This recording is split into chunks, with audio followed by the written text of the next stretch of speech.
Assalamualaikum warahmatullahi wabarakatuh. Perkenalkan, nama saya Sisilia Kesha Tarore, NIM A1121040, kelas A semester 4, mata kuliah Psikologi Sastra dengan dosen pengampu Ibu Ade Nurul Izati, SPD, MPD. Hari ini kita akan belajar tentang teori kepribadian psikoanalisis menurut Sigmund Freud dan teori kepribadian humanistik menurut Abraham Maslow. Kita masuk pada pengertian teori kepribadian psikoanalisis menurut Sigmund Freud. Psikoanalisis adalah teori kepribadian yang dikembangkan oleh Sigmund Freud. Menurut Freud, kepribadian terdiri dari 3 bagian, yaitu id, ego, dan superego. Id adalah bagian dasar dari kepribadian yang bertindak berdasarkan impul dalam mencari kesenangan. Ego adalah bagian yang berfungsi sebagai penghubung antara id dan dunia luar, sedangkan superego adalah bagian yang berfungsi untuk membantu individu mematuhi norma sosial. Menurut Freud, 3 bagian ini berinteraksi untuk membentuk kepribadian seseorang. Freud juga menyarankan bahwa masalah psikologis bisa dijelaskan dengan menganalisis bagaimana 3 bagian ini berinteraksi. Psikoanalisis juga menekankan pentingnya mengenali dan mengungkapkan perasaan yang tersembunyi untuk mencapai kesehatan mental. Selanjutnya, pengertian teori kepribadian humanistik menurut Abraham Maslow. Teori kepribadian humanistik dikembangkan oleh Abraham Maslow. Menurut Maslow, kepribadian terdiri dari 5 bagian.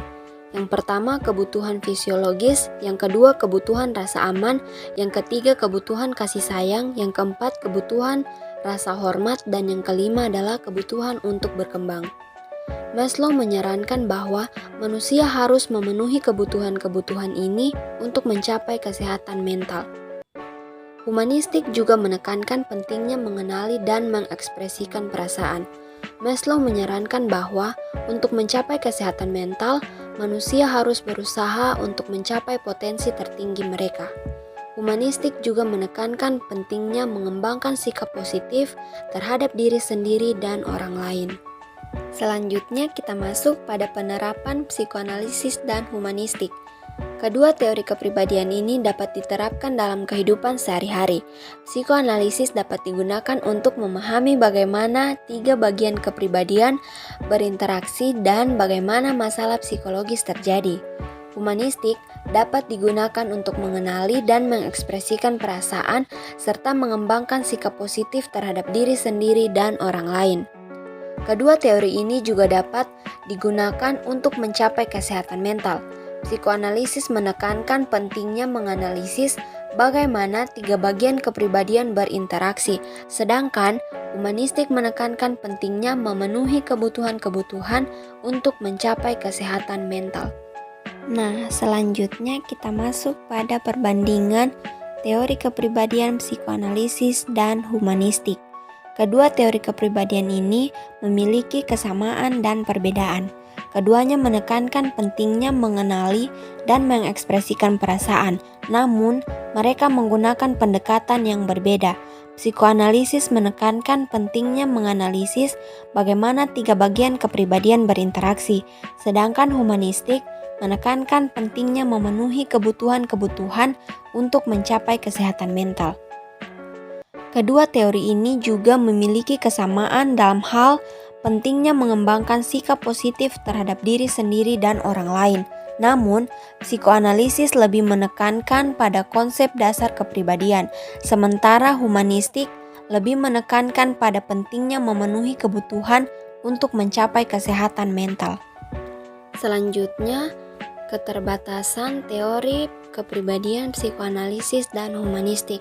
Kedua teori kepribadian ini memiliki keterbatasan. Psikoanalisis hanya berfokus pada konsep dasar kepribadian, sehingga tidak mempertimbangkan faktor lingkungan. Humanistik juga memiliki keterbatasan karena hanya menggunakan pendekatan positif dan tidak mempertimbangkan faktor-faktor biologis. Keduanya memiliki keterbatasan, namun dapat digunakan untuk mencapai kesehatan mental jika digunakan dengan benar. Selanjutnya kita masuk pada kesimpulan. Kedua teori kepribadian ini memiliki kesamaan dan perbedaan.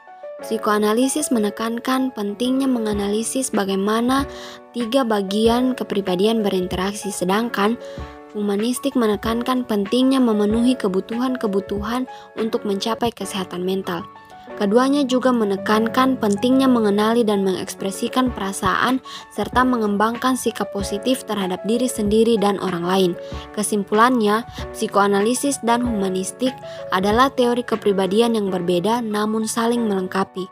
Keduanya memiliki kesamaan dalam hal pentingnya mengenali dan mengekspresikan perasaan serta mengembangkan sikap positif terhadap diri sendiri dan orang lain. Nah, itu tadi materi tentang pengertian, penerapan, perbandingan, dan keterbatasan tentang teori kepribadian psikoanalisis menurut Sigmund Freud dan teori kepribadian humanistik menurut Abraham Maslow.